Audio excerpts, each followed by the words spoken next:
Esta charla fue dada en otro lugar hace un tiempo ya y era para conocer un poco las aplicaciones en esas patologías, hablar de los marcadores de ectasia.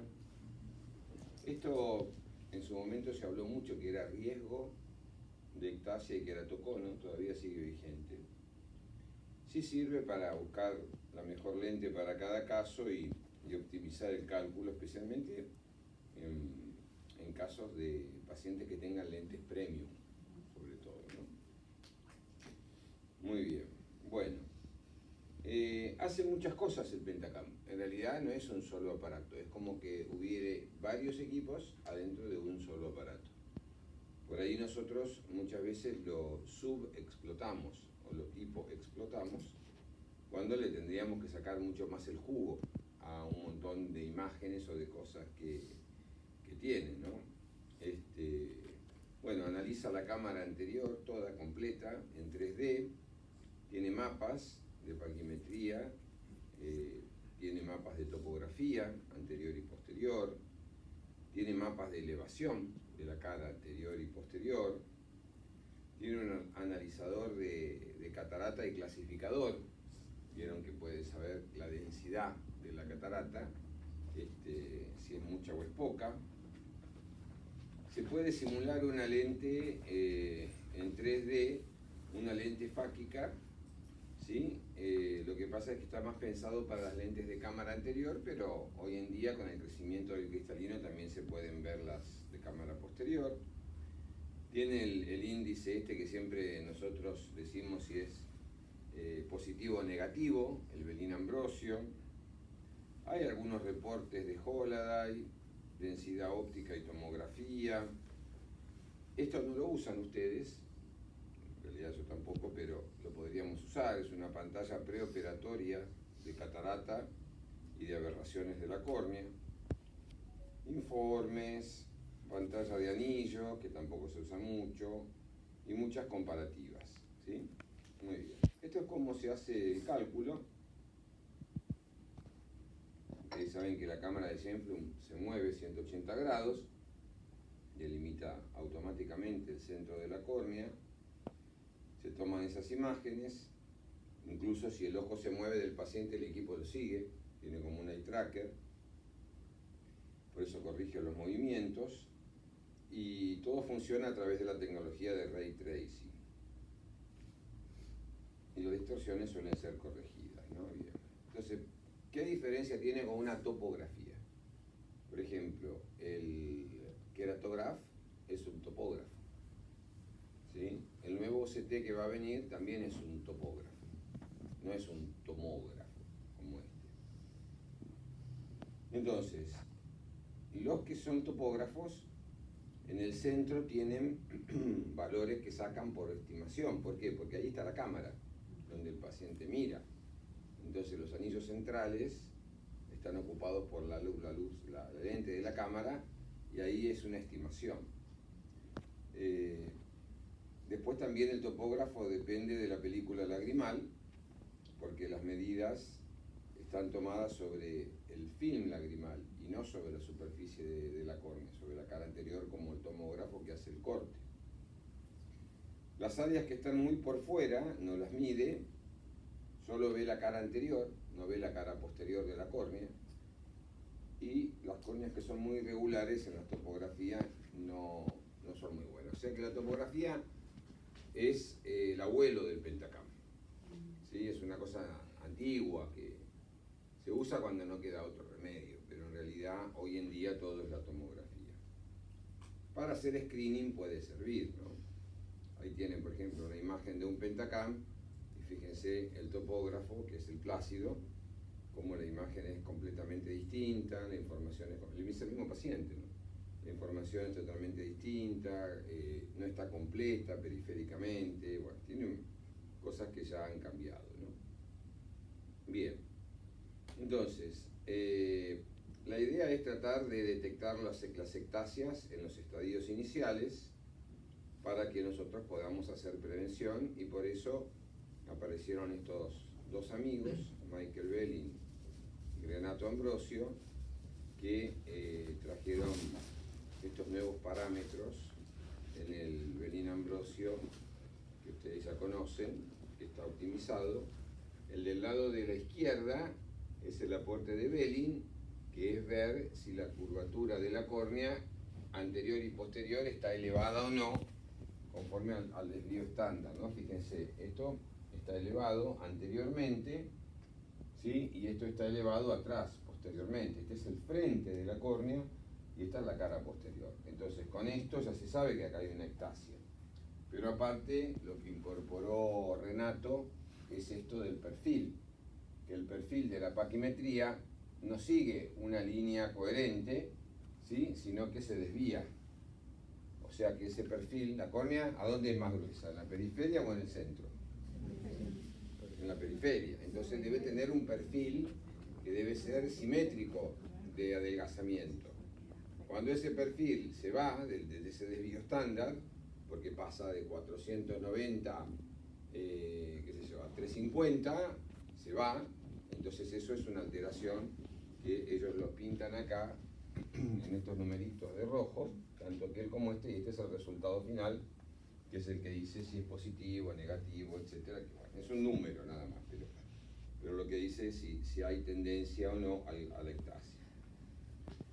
Bien, entonces en todos los queratoconos se reduce el espesor corneal, hay una alteración de elevación en la superficie, primero en la cara posterior, después en la cara anterior, la curvatura aumenta y por definición es progresivo, ¿sí? Es una enfermedad progresiva. Podemos discutir si es inflamatoria o no, pero si no podemos discutir que es progresiva. Bueno, esto fue cuando nosotros hicimos el consenso global, el primero, con todas las sociedades de córnea del mundo. Ahora estamos en el segundo, que se fue ahora hace 20 días atrás. Cuando esté se los voy a traer, ¿no? Bueno, ectasia corneal y queratocono tienen que ver con falsos positivos y negativos. Falsos negativos. ¿Quién es un falso negativo? A ver, ¿quién es un falso negativo? Que tenga un riesgo es un falso negativo. Quiere decir que no es negativo, quiere decir que es positivo. En realidad es positivo, pero el equipo o nosotros lo tomamos como un falso negativo. Entonces este paciente tiene dos problemas. Uno, que puede ir a una cirugía refractiva, porque le dijeron no tiene índice de ectasia, positivo. Y lo otro es que se pierde el tratamiento temprano, ¿no? O sea, son dos problemas importantes. ¿Y el falso positivo cuál es? Aquel que le dijeron que tiene queratocono y no tiene queratocono, o ectasia. Y este se pierde la oportunidad de la cirugía refractiva, que por ahí le podría corresponder, que vino por eso, y por otro lado capaz que se come un crosslinking, ¿sí? Y no tendría que haberse hecho un crosslinking. Entonces, de esto de los falsos negativos y los falsos positivos hay que tener mucho cuidado, porque existen, ¿no? No son de todos los días, pero parece. Bien. Queratocono temprano es una definición que ya no se está usando mucho. Y sí, por supuesto, hay que eliminar todos los falsos positivos, porque estos pacientes se tratan con crosslinking, porque están dados como que tienen queratocono, cuando en realidad no lo tienen. La industria presiona, hay tratamientos combinados incluso de crosslinking con PRK para estos casos, y esto realmente es perjudicial para el paciente, ¿no? Bien, bueno, muy bien. Estos son datos muy técnicos, estos del crosslinking, o sea, el crosslinking no es gratis, ¿sí? Tiene riesgos. Uno dice, no, le van a poner una gotita, lo van a activar con luz y ya está. El crosslinking tiene riesgos. Y por supuesto que si es un paciente que no tiene queratocono, el tratamiento es muy bueno, es muy eficaz, pero puede haber infecciones, puede haber derretimiento del estroma, melting, leucomas, o sea, no es un tratamiento inofensivo. Muy bien, por eso siempre decimos que tenemos que ser prudentes con los tratamientos que indicamos, ¿no? Queratocono subclínico, acá lo vemos esto. En realidad, cuando se dice subclínico es porque no se sabe si tiene o no queratocono. son pacientes que no tienen síntomas, que está la córnea adelgazada, la cara posterior está adelgazada, está elevada, por eso es un queratocono, si no, no sería. Y el índice de progresión es muy lento, es muy lento. Entonces fíjense, acá tenemos un módulo de Belina Ambrosio que está como para decir, bueno, parece que esto es una ectasia, ¿no? Porque está afectada la cara anterior, la cara posterior, el perfil de progresión, ¿sí? Ahí tienen los puntos de corte. Esto es más específico para cuando uno es un técnico que quiere saber por qué los números. Entonces dice hasta qué número tiene sensibilidad y hasta qué número tiene especificidad para poder dar positivo o negativo. Pero bueno, esto el equipo se los da porque hasta se los pinta en colores.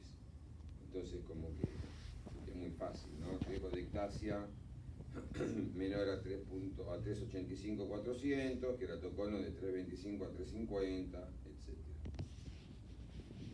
Este, por ejemplo, era un paciente con un astigmatismo alto, tipo hipermetrópico, y uno cuando lo ve dice, esto podría ser una ectasia. Es un moño bastante simétrico, ¿no?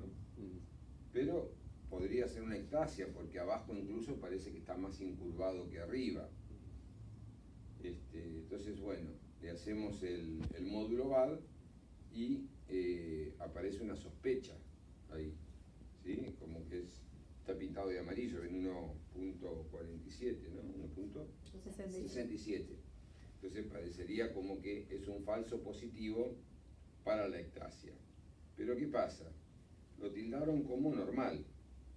¿Y este paciente era normal? No. ¿Qué era? Hipermétrope. Entonces, si ustedes a este mismo mapa lo ponen así como normal, les da que tiene sospecha de ectasia. ¿Sí? Pero no tiene ectasia. Porque si yo, en vez de marcarlo acá como normal, lo marco como hipermétrope, porque es un hipermétrope, es un astigmatismo hipermetrópico, entonces se van a dar cuenta que es un falso positivo, porque cuando lo pongo como corresponde, no da sospecha. Fíjense qué importante el operador. Y yo que me como el informe también, porque ustedes me dicen es negativo, yo creo, pero, o positivo en este caso, yo creo, pero si ustedes lo marcaron acá, le daba positivo. Entonces le daba positivo, capaz que le indico un crosslinking, y pasa lo que decíamos antes. Por eso es tan importante que el estudio esté bien hecho. Este es un hipermétrope, entonces el módulo está bien, ¿sí? Es un falso positivo. A veces uno se pone un poco pesado con el tema del estudio cuando yo les digo las cosas, pero es porque tiene una explicación para la salud del paciente, ¿no? Allí es donde había que marcarlo, entonces este paciente no tiene queratocono. Astigmatismo hipermetrópico, la opción correcta, perfecto. Muy bien. Este otro caso, si ustedes lo miran así, dicen, uy, parece que tiene un queratocono en la cara posterior. Fíjense, según el Belina Ambrosio, pero bueno, cuando lo miramos acá, en los mapas de la cara anterior, hay ahí como una pelúcida en la cara anterior, hola. ¿Sí? ¿Y esto qué les parece? ¿Es un queratocono entonces? Están viendo solo la cara anterior. Si fuera solo por esto, tal vez sí, ¿no? Si fuera solo por eso, tal vez sí.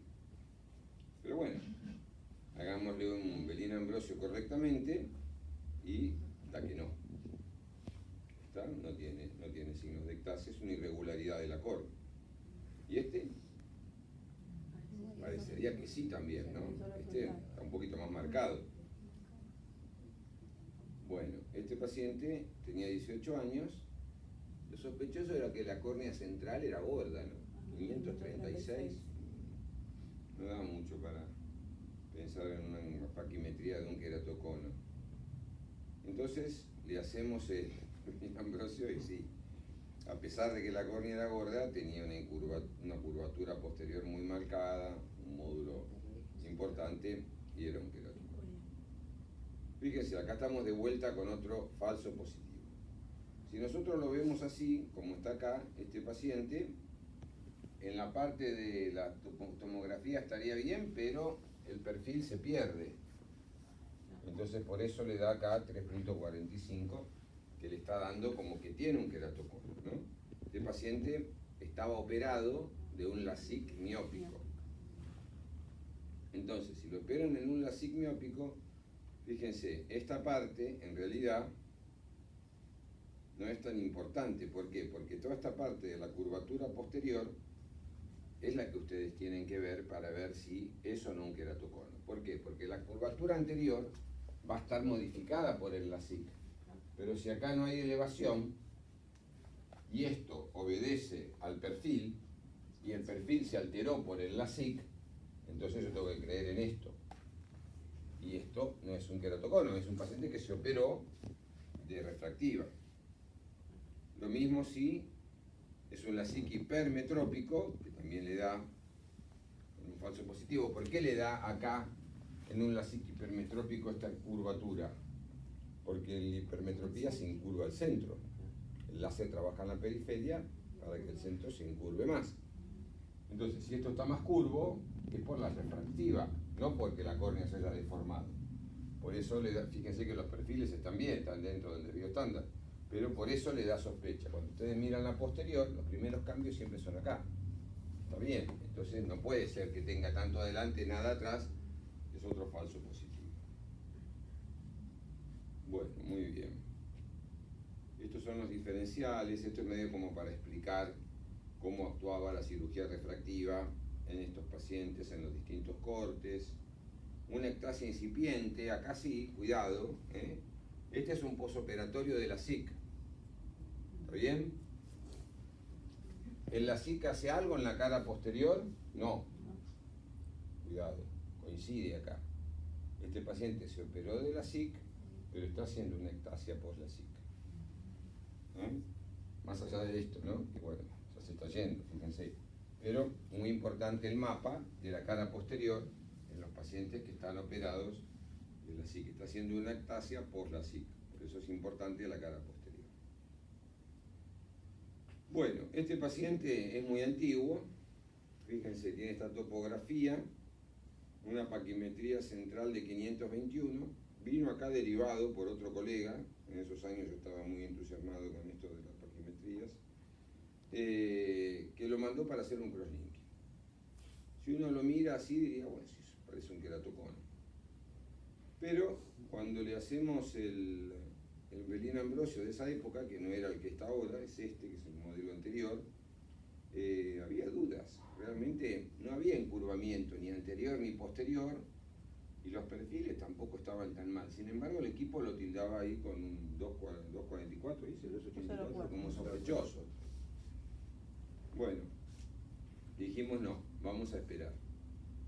Entonces, fíjense, 10 años después, estaba igual, ¿no? El diferencial es el mismo, no cambia nada. Mira, este y este son iguales, las K son iguales, la forma, la morfología, muy poquita la diferencia. El hombre de nieve ya se está formando, pero prácticamente uno dice, no, en 10 años no caminó, no evolucionó. Entonces no lo tratamos y nunca evolucionó, no era un queratocono. Es un paciente del año 2008 que tenía 18 años, veía 20-30, pero estaba bien periférica la curvatura. Y se indicó crosslinking. Fíjense, 20-30 veía, se le indicó un crosslinking, estaba positivo en la paquimetría, básicamente, no tanto en la morfología. Y ese crosslinking tampoco se hizo. El paciente, no me acuerdo qué le había pasado, creo que era porque no lo podía pagar o algo así, pero no se lo hicimos y tuvimos suerte porque no evolucionó. Fíjense, del 2008 al 2015 pasaron 7 años, está igual, ¿no? O sea que a veces nosotros a veces también nos equivocamos con la indicación, el paciente por X motivo no se operó y no evolucionó. Bueno, entonces los criterios de detección de riesgo, cuando hay riesgo no hay queratocono, no hay riesgo de tener un queratocono, hay que esperar, mirar y evolucionar. Para que hagamos un crosslinking hay que constatar progresión, porque dijimos al principio que esta era una enfermedad progresiva. Entonces, si ustedes ven un paciente por primera vez hoy y tienen una sospecha o un riesgo de queratocono, no lo traten, esperen a ver si ese paciente evoluciona o no. Por supuesto que si tiene 15 años, la posibilidad de evolucionar van a ser 20 veces más que si tiene 30, porque el queratocono con la edad se va crolinqueando solo, ¿sí? Va solo deteniendo su progresión. Pero no se pierde nada con decirle vamos a repetir el estudio en 3 o 4 meses y vemos cómo está la progresión. Si hay progresión, hay indicación. Si no hay progresión, no hay indicación, porque el crosslinking ¿para qué es? Para evitar la progresión. Entonces, si no hay progresión, ¿qué estamos tratando? Nada. Te dicen, lo trato por las dudas, cuidado, porque el crosslinking no es inocuo, puede tener complicaciones. ¿Sí? Entonces, por las dudas no, porque por las dudas lo controlamos, pero no hacemos sobretratamiento, aparte de que no corresponde, tampoco queremos tener problemas con las cirugías. Bueno, la edad es muy importante, por supuesto, si tiene 63 de queratometría, la K2 está en 63, seguramente que esa córnea va a avanzar, ¿sí? Pero si tiene 48, por ahí no. Entonces ustedes tienen que mirar el defecto, hay que evaluar siempre la cara posterior, siempre documentar la progresión antes del tratamiento y, como decíamos, no es un tratamiento para sospecha de ectasia. El crosslinking es para cuando hay ectasia. ¿Y los anillos cuándo los usamos? Cuando está detenido. ¿Eh? Cuando está estable el paciente. Cuando está estable. Estable. ¿Qué más? Igual para como para tratamiento de diagnóstico. ¿Cómo? O sea, como para tratamiento ya del queratocono. ¿Tratamiento? Es uno de los tratamientos del queratocono, la colocación de la línea de... Sí, pero ¿cuándo le indicamos anillos? ¿Cuándo le indicamos crosslinking? ¿Cuándo le indicamos anillos y crosslinking? O sea, el crosslinking es cuando está por la paquimetría por arriba de 400, pero está en progresión. Y el anillo es cuando está estable, pero hay mucha curvatura y también por arriba de 400. Bueno, va un poquito, pero no es tan exacto, pero va un poco más por ese lado. El crosslinking, ya les expliqué, es para frenar la progresión.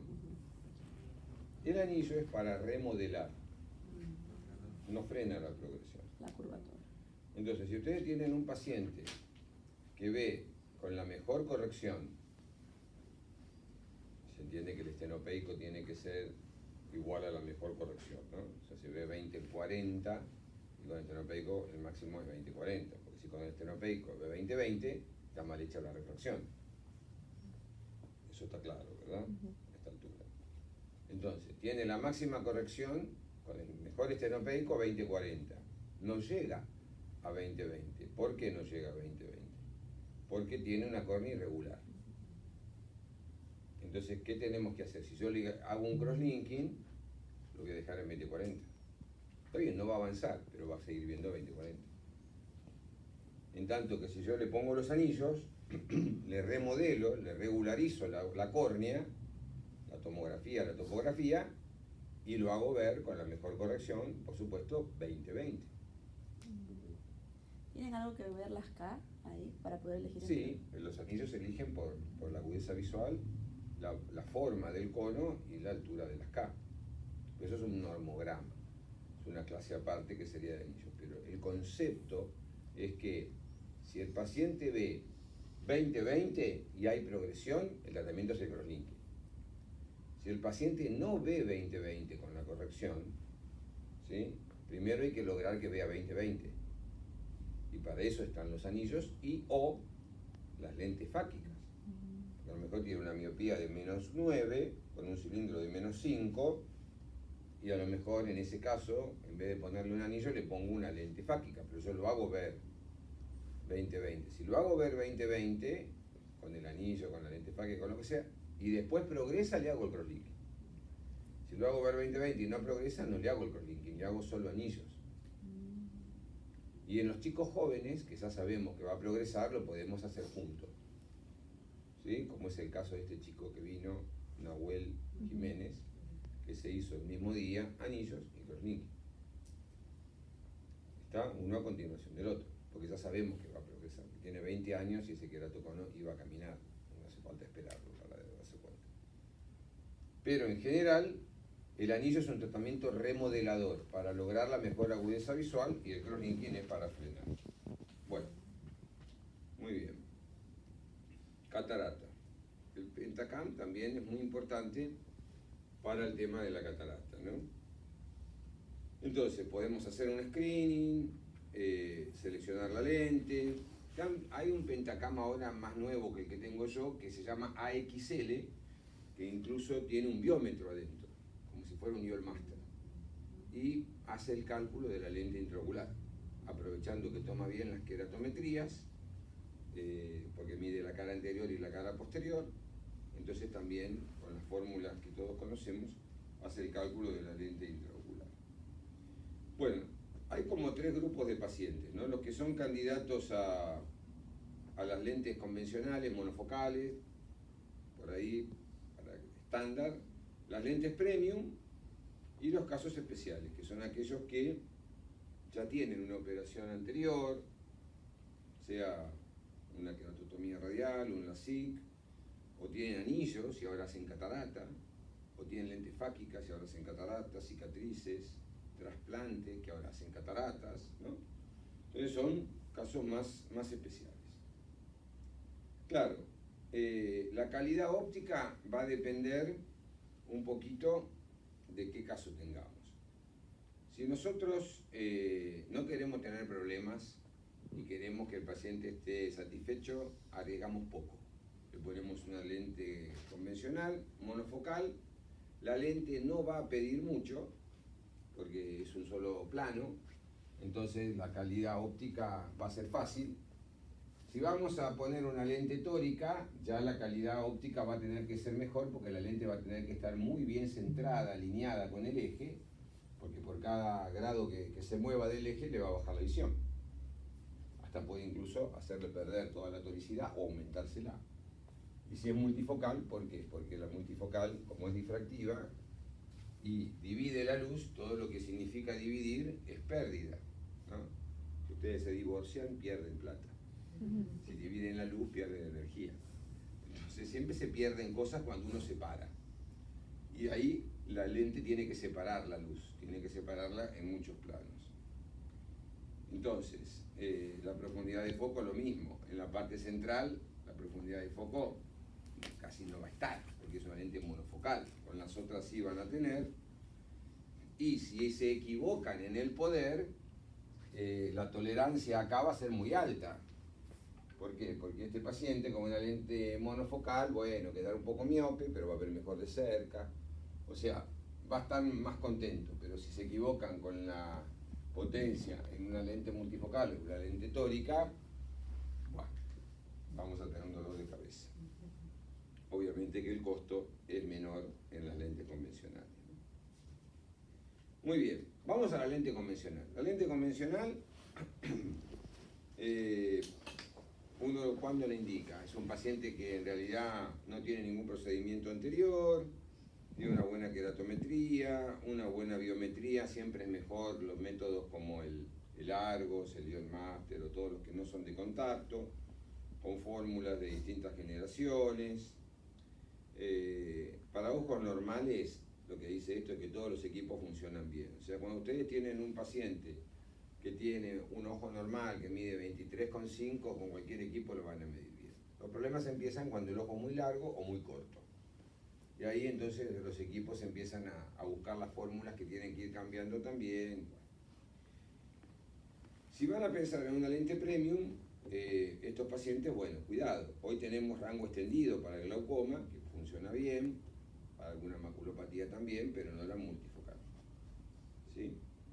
Lente premium siempre hay que hacer medida de las aberraciones. Yo siempre les digo, si es premium, háganle un e-tracing para ver qué aberraciones tiene. Mírenle la pupila, porque si tiene una pupila así y le ponen una multifocal, a la noche se va a acordar hasta de su tatarabuelo, porque el tipo va a ver halos por todos lados. Entonces, una pupila muy dilatada, ustedes no le dan importancia a eso. Yo siempre lo miro con la lámpara de hendidura, pero eso lo da el e-tracing. Les mide la pupila. La pupila en condiciones nocturnas, ¿sí? Escotópicas, porque en fotópico yo salgo a la calle y la pupila se me achica sola por el sol. Pero a la noche, ¿qué pasa?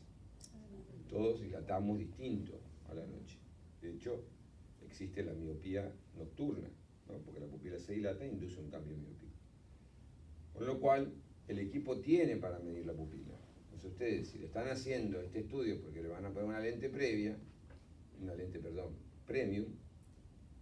más allá de la aberrometría que pueda tener, mírenle la pupila. Diga, mira, esta pupila mide 6 milímetros, ojo.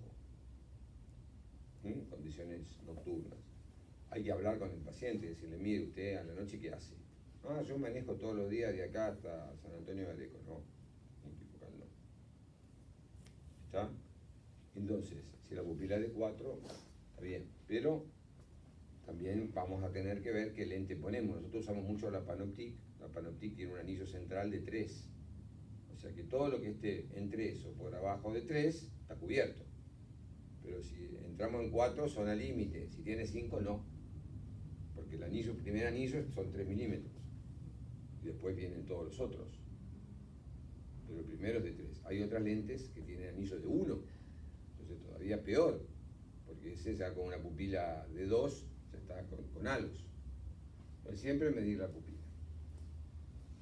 Bien, todo para lente premium. Si es monofocal, ¿qué me importa? Si es un solo plato, pues la pupila así o la pupila así, mientras esté dentro de la lente va a ver bien. Fórmulas de últimas generaciones. Y estos dos mapas son muy importantes para ver, sobre todo el mapa de catarata preoperatorio, que se los va a dar también el equipo. El Pentacam también mide la pupila. Yo lo que digo que en el e-Tracy por ahí la tienen más fácil, pero el Pentacam también lo hace, ¿no? Bueno. Pentacam y catarata, esto es del Congreso Panamericano, ya está viejo esto. Valores derivados, muestra lo mejor, claro, sí. La queratometría manual es la queratometría que nosotros hacíamos con un aparato que se llama queratómetro, que ahora estaba antes en el consultorio donde atiende Luciano, al lado de las gotitas, ahora está el láser ahí. Y lo sacamos, no sé dónde fue a parar al museo. Pero ya no se hace más la queratometría manual. La queratometría manual, con ese aparato nosotros movíamos unos anillos y calculábamos la curvatura corneal en forma manual. Desde que está la automatizada, no solo que es más rápida, sino que es más precisa. Bien, bueno, a veces ¿qué pasa con las lentes tóricas? Hipercorregimos o hipocorregimos. ¿Cuándo hipocorregimos y cuándo hipercorregimos? Si el paciente tiene un astigmatismo a favor de la regla, ¿sí? Hay que tener cuidado. ¿Por qué? Porque yo puedo corregir los demás con la lente. Entonces, si el paciente tiene un astigmatismo con el eje a 90, hasta 0,75 no le doy toricidad a la lente. ¿Por qué? Porque yo algo corrijo con la incisión que hago ahora 12, algo le bajo, y por otro lado, por ese astigmatismo con el tiempo se va a invertir, porque va a aparecer un astigmatismo en contra de la regla con la edad. Entonces a lo mejor ahora me queda con 0,40 o 0,30 de astigmatismo, pero a medida que pasen los meses y los años se va a ir al 0.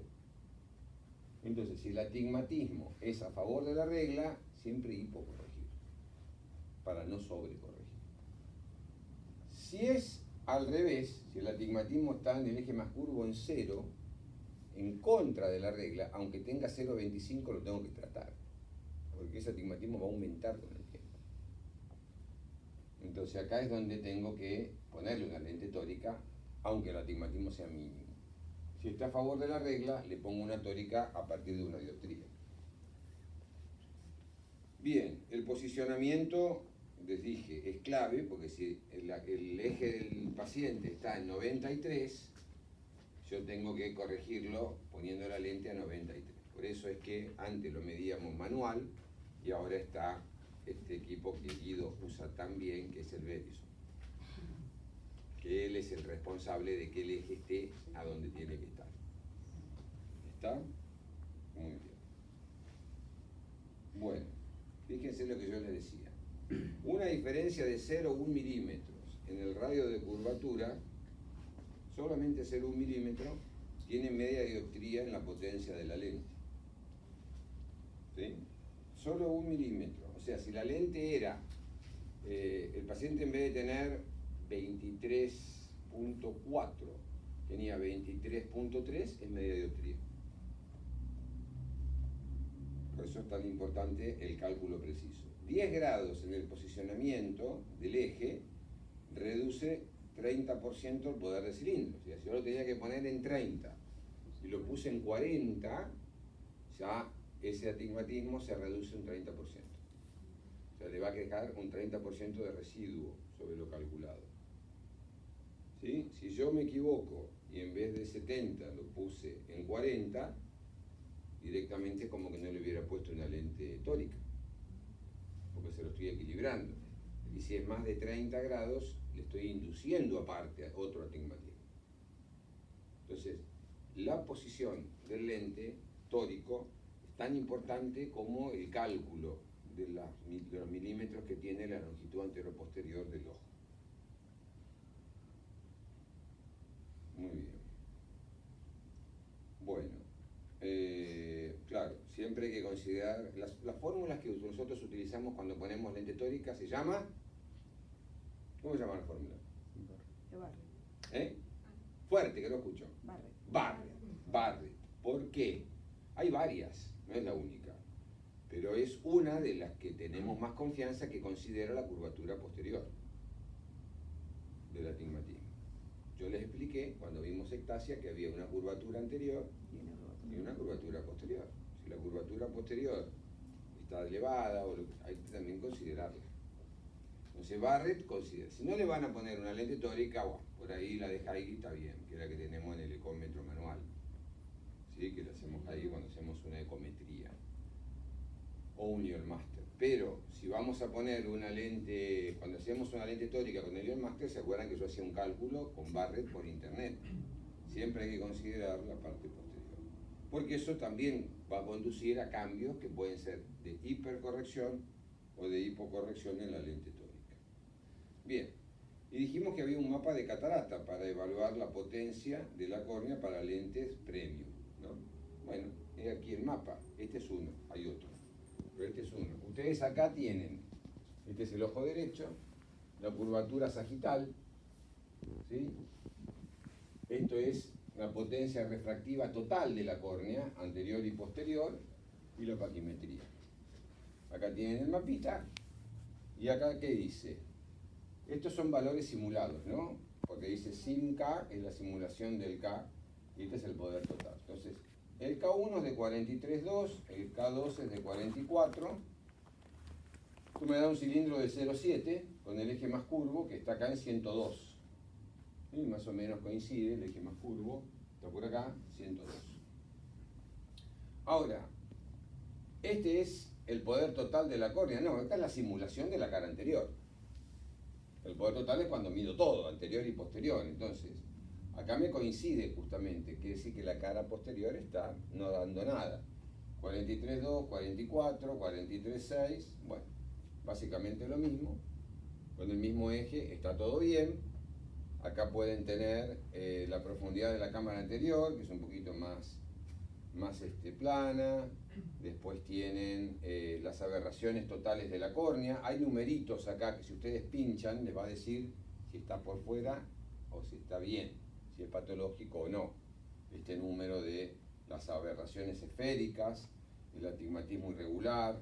Bueno, acá tienen un poco el punto más delgado, la diferencia entre uno y otro. O sea, es un mapa de screening que a veces ayuda bastante para entenderlo, ¿no? Aquí este mismo mapa, pero de otro paciente, con otra patología. Fíjense que el astigmatismo de la SIM-K ahora no es igual al total. Atención, acá este es el total y este es el anterior. Entonces la diferencia no es nada más ni nada menos que 2.2 dioptrías de astigmatismo. ¿Sí? Tengan cuidado, el ápex está en un lugar que no está muy bueno, y la diferencia entre la paquimetría del ápex y esta es de 9 micras, que no es tanto. Pero cuidado, porque este astigmatismo hay que estudiarlo mejor. Este es el total y este es el de la SIM-K. ¿Qué fórmula van a usar? ¿Le va a pedir el total o le va a pedir este? Porque si ustedes le piden el total y le ponen este, le va a quedar un residuo de 2 dioptrías de astigmatismo.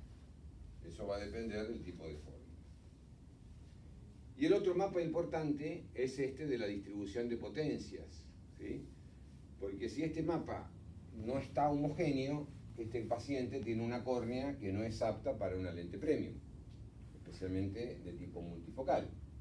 Entonces, para que el mapa esté bien, tiene que tener una forma, toda la córnea tiene que tener el mismo poder en la parte central y en la parte periférica, arriba, abajo, al costado, tiene que tener el mismo poder. Con lo tanto, va a dar una pirámide muy finita y muy puntiaguda, ¿sí?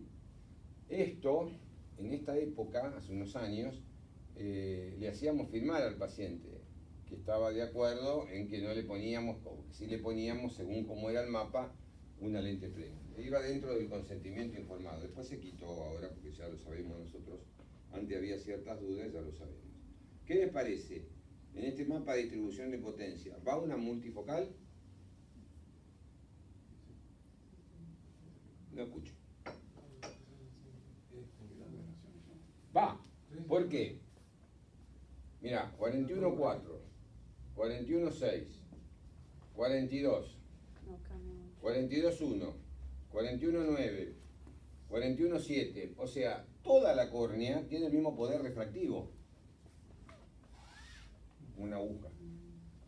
Ese paciente es súper candidato. Entonces, cuando ustedes van a hacer un pentacam, que yo les pido, va para una lente premium.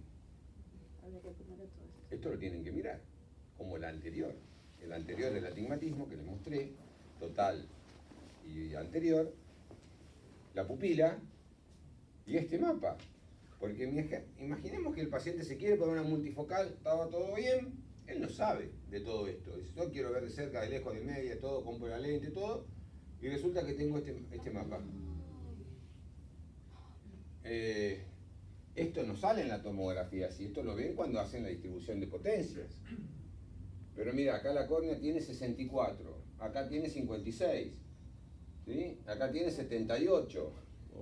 Entonces, esto es una córnea multifocal, vamos a decir, ya, de por sí. Porque tiene distintas potencias en distintos lugares. Entonces ustedes le ponen a esto una lente multifocal y bueno, el paciente va a estar muy molesto, muy incómodo, va a pedir que se lo saque. Entonces, esto es un poco cómo se evalúa la idoneidad óptica de la córnea con el pentacam en 4 pasos. Evaluación de las irregularidades, serían las aberraciones. Estudio de la forma, estos son pacientes que están o no operados de cirugía refractiva, hay que mirarlo bien. Evaluación de la aberración esférica, hoy casi todas las lentes son asféricas para corregir eso. A veces hay algún paciente operado de hipermetropía, lásico hipermetrópico, que hay que poner una lente esférica para contrarrestar. Pero el problema es que tenemos que no hay lentes esféricas, ya casi, a lo sumo hay neutras. O sea, hoy el 99% de las lentes intraoculares corrigen la aberración esférica. Está muy bueno en pacientes operados de LASIK miópico o no operados, pero no en aquellos que tienen queratotomía radial o LASIK hipermetrópico. Pero bueno, es un tema de la industria eso. Evaluación del astigmatismo, por supuesto, para saber si hay que poner una lente complementaria. Entonces acá les explica lo que yo les decía antes, los numeritos esos, que si ustedes pinchan acá, esto no tienen que saber de memoria, ustedes tocan ahí con la flechita, les va a decir, estas son las aberraciones de alto orden, el punto de corte está en 0,3, si tiene 0,1, ¿qué les parece? Y sí, si el punto de corte está en 0,3 y tengo 0,1, aberraciones va bien, lente multifocal, vamos para adelante. Pero si ese punto estuviera en más de 3, no. El segundo paso, si existe cirugía refractiva previa, ¿qué hay que hacer? Fórmulas para cirugía refractiva previa. Más de una vez me traen el Lyon Master. Haigis. Paciente está operado de la SIC. Nos equivocamos. Vamos a inducir cambios ahí. Porque tiene que ir con una forma, sea Haigis o sea la que fuere, pero que tenga la compensación para la cirugía refractiva que se hizo, que no es lo mismo si fue de miopía o si fue de hipermetropía. Yo siempre le pregunto al paciente, ¿ustedes qué lo operaron? No sé. A veces pasa eso. Entonces hay que saber. Tienen que buscar, ir a la óptica, qué anteojos usaba cuando era más joven, busque la historia clínica, en el lugar donde lo operaron, pero yo no lo puedo hacer una cirugía de catarata para una lente premium con una fórmula para LASIK hipermetrópico si él tenía un LASIK miópico. Estamos borrando con el codo lo que escribimos con la mano, ¿no? Entonces, acá también les va a decir, en este caso coincide, fíjense que el astigmatismo de la cara anterior y el total es el mismo, ¿no? Ahí coincide, bueno, puede coincidir, puede no coincidir, pero esto es muy importante. Bueno, acá está lo que yo les decía de las lentes. Cuando ese numerito está en 0,1 la lente es esférica, pero a veces cuidado porque hay que poner lentes esféricas, ¿sí? Estas son lentes antiguas, pero miren, esta lente corrige la aberración esférica de menos 0,27. Esta era la Restro, una lente antigua de Alcon, 0,17, hoy reemplazada por la Panoptic. La IQ 0,20, 0,18, y estas son neutras, estas no corrigen ni de un lado ni del otro. Entonces, si tengo que poner una lente esférico y no hay, pongo una neutra, por lo menos no le agrego nada, ¿sí? Pongo una que tenga 0, como la Reiner, las de Zeiss, la Fisiol, que también van a Fisiol, y estas Zeiss están corrigiendo algo la aberración esférica, pero estas no. La Reiner y la de Bauxilom tienen aberración 0, igual que la Lentis Plus, ¿no? La Lentissime Plus también. Líos esféricas, ¿estas para qué son? Estas son para corregir a los pacientes que se operaron de LASIK hipermetrópico, entonces por eso es positivo, porque corrige la aberración asférica, entonces le pongo una lente esférica. ¿Entienden que es asférico y asférico, no? Sí, bien, perfecto. Entonces yo voy a ir compensando acá. El 90 o más % de los pacientes van a estar acá. Habrá un 7% que estará acá y un 2 o 3% que estará acá, que son las más complicadas. Que ahí, bueno, es un problema de la gente de administración conseguir esas lentes, ¿no? Bueno, ahí tienen lo que le marca, cuánto tiene el paciente. A ver, la aberración esférica es de 0,3, positiva. Entonces yo tengo que ponerle 0,3. Positivo, ¿con qué lo corrijo? Y con 0,2, porque es lo más cerca que tengo. Positivo y negativo neutralizo. Sí, le va a quedar 0,10, pero muy poquito. ¿Está? Y estoy corrigiendo la aberración esférica.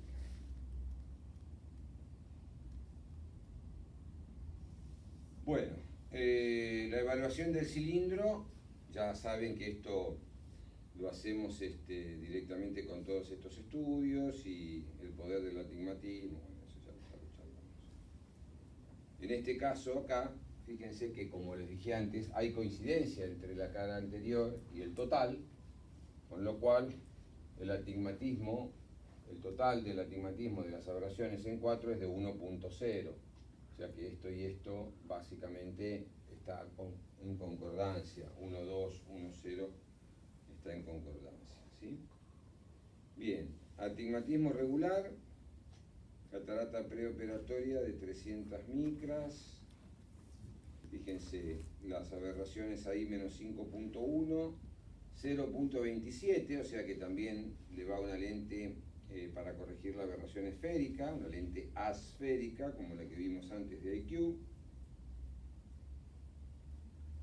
Esto es otro, astigmatismo límite, ahí tienen más cantidad de cilindro.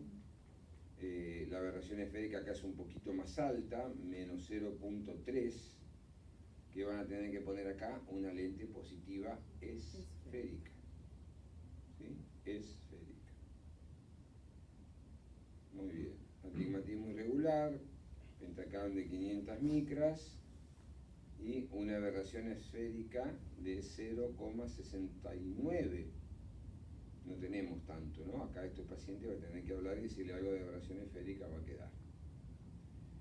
Bueno, esto es para ver si el queratómetro, puede ser el autorrefractómetro hoy, ¿sí? El topógrafo, ¿cuál es mejor? En el poder y en el eje. En realidad es discutido, ¿sí? Antes se decía que el queratómetro era mejor en el poder y el topógrafo era mejor en el eje. para calcular el astigmatismo. Pero bueno, también se calcula ahora la refracción, entonces acá hoy en día esto digamos, está un poco en discusión, pero son casos clínicos donde uno mostraba que la refracción preoperatoria era importante a la hora de calcular si vamos a poner una lente T6, T7, T8 o T9 basados en la refracción, ¿no? Basados en la refracción previa. ¿Por qué? Porque si el paciente tiene un astigmatismo, ustedes ya lo saben, está usando un anteojo que tiene un astigmatismo de 3 dioptrías, obviamente que saben que ese astigmatismo existe y que va a tener que poner una lente tórica. Habrá que ver para qué tórica, si es de T3, T4, si está todo corregido el astigmatismo o no. ¿Por qué? Porque el anteojo no es lo único, la catarata también tiene astigmatismo y la catarata va a salir. Entonces el astigmatismo que tiene la catarata no lo tenemos que considerar. Pero cuando le damos al paciente la receta del anteojo lo consideramos, porque esa prueba de mejor o peor. Pero como nosotros le vamos a sacar parte, digamos, de ese astigmatismo, tenemos que tener la refracción como una base, pero no quiere decir que va a ser exactamente igual. ¿Sí? Esto es todo lo mismo. Igual.